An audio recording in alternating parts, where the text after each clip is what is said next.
Hello everyone and welcome to the Trade Ideas live trading room recap for Tuesday, September the 25th. My name is Barry Anderson, moderator of your trading room. Any questions for me, you can use this email address. A link for our free room, 100% free. You don't have to be a member of Trade Ideas to be in our free trading room.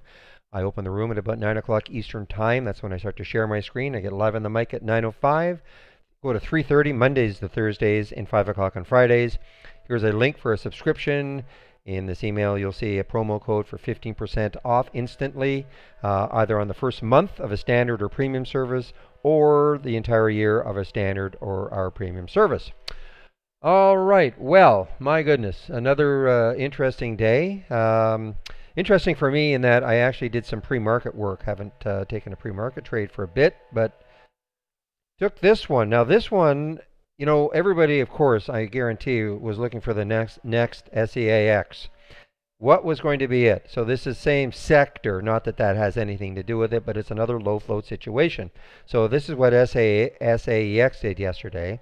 And Joan actually, didn't have a bad day, not an SAEX day, but this was definitely on my radar. And so when I saw this pre-market activity, again, it only has 2.5 million shares in the float. This was sort of, what if? So I watched it here. It pulled back down, came back up, pulled back down, and I got into the trade right here. I think it was at 8:35, and then it just had a super move. These are 15-minute candles. Got out most of it in the pre-market at 9:52. Actually was watching it here, but I did not partake in this. Unfortunately, it went too quickly, and then look what happened. It came right back down again. One of the reasons why typically I don't trade in the first 15 minutes, not just picking on this stock, but a lot of stocks look exactly like this. You get big topping tails, bottoming tails. That's why I like to see the first 15 minutes get into the books before, and then things may settle down a bit. But this absolutely, of course, set the tone for me for the day. Let's see, what else did I do today? RDC, RDC, unfortunately. Now, this came from my options play magic, which I shared yesterday. If if you want the options play magic, this is it right there. Just have to ask me for it, that info@trade-ideas.com. So this happened probably right about here. I took the trade 1886. I shorted. In fact, I know it. I think the alert happened right up there. I took the short at 1886. Close enough. Wish I could say I stayed in it, but it got a little bit whippy. I got out most of it around 1855. Right about here. Most of it, so not bad, except unfortunately I wasn't able. I was already out of it as it popped back up. I was not able to take advantage of that move there. Now I took one trade from Holly today, and I'm being highly selective of the Holly alerts that I get. How interesting! This is actually Holly now is flipped the script. That's not the original. Let me get to the 2.0.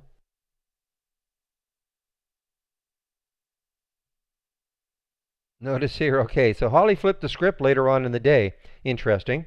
I actually took this trade right here. No, not quite right there. 1730 was the alert. This had just a horrible day yesterday. It was selling off, selling off, selling off all day long. And so this one came on the 5-day bounce. So actually, if you take a look at it on a daily chart, it's well, it's not 5 days, but anyway, this day is like 3 days. Anyway, it had such a horrible day yesterday. So what Holly was looking for was a bounce on it today. And so there was the alert right there at 1730. I got into the trade at 1740. Waited on it just a little bit. So I got into the trade right here and sold most of it out right in this area. 1787 and 1791 before it started to come down. And then interestingly, you'll notice that Holly later on in another strategy, which one was that? See if I can find it.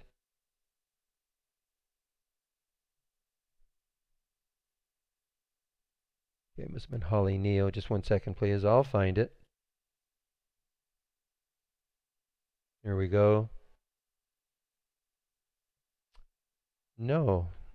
One just a second here. Okay, why can't I find this? Maybe it wasn't Holy Grail. Just give me a moment here. As my eyes were playing tricks on me, I could. Yeah, there it is. So she flipped the script. So remember, on one strategy she went long, and then afterwards she went short, and the short at 1739. You know, if this takes out 17, could turn into another wonderful short.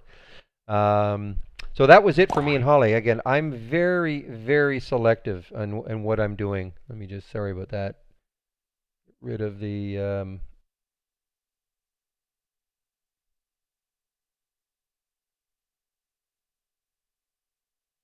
I've basically got a price range of the Hollies. Probably not taking very many over 30. Definitely like the ones under 20. Why is that? Because of course I'm looking for the percentage gain. I mean, it's wonderful you get a stock at 90 and it moves a dollar, but you know, for me the percentage gain just isn't there. I'd rather get that $20 stock that moves a dollar, of course. So, and with with all the alerts that we're now getting, I can kind of what I would call cherry pick the price range that I want. Are they all going to work? Of course not. But a lot of them are going to work. So that's why I'm concentrating on that. The other trade I did was Acadia, which turned out quite well. One of the reasons we were looking at Acadia was, take a look at it on the daily chart. See right there, there's a 200-day moving average. 200-day moving average is at 2105. It had a big day, and then a little pullback day yesterday.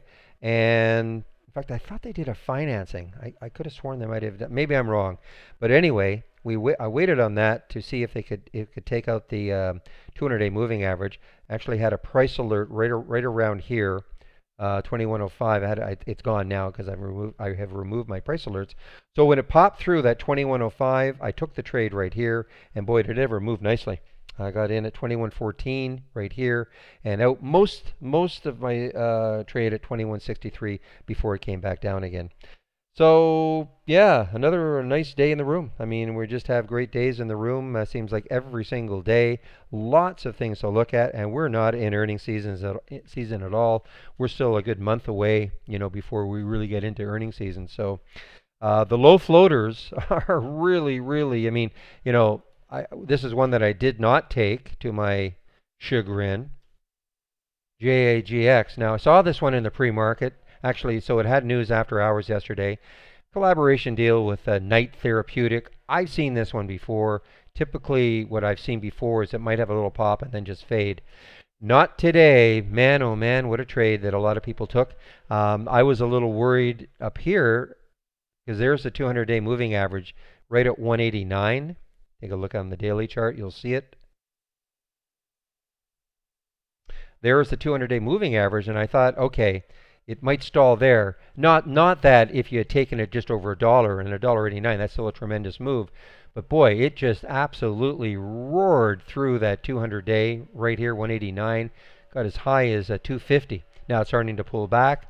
See what happens. See if that 200-day moving average holds and it bounces off it. Because look, it still has room. Look at it on the daily, and you'd have to go back a little bit. So it hit here. There's the high right there. But on this day, which was on, that looks like June the 1st, it had a high of $3.21. So anyway, fabulous day for JAGX. All right, everybody, that is it. I want to get back into the room, see if there's going to be any late day trades for me. So I'm going to bring back the capture program. So any questions for me, use this email address, and this is a link to get into our free room, 100% free. Again, you don't have to be a member of Trade Ideas to be in our room. I'll open the room tomorrow at 9 o'clock Eastern Time. That's when I'll start to share my screen, get live on the mic at 9:05. So hope everybody has a great evening, and we'll see you in the trading room tomorrow. Bye-bye.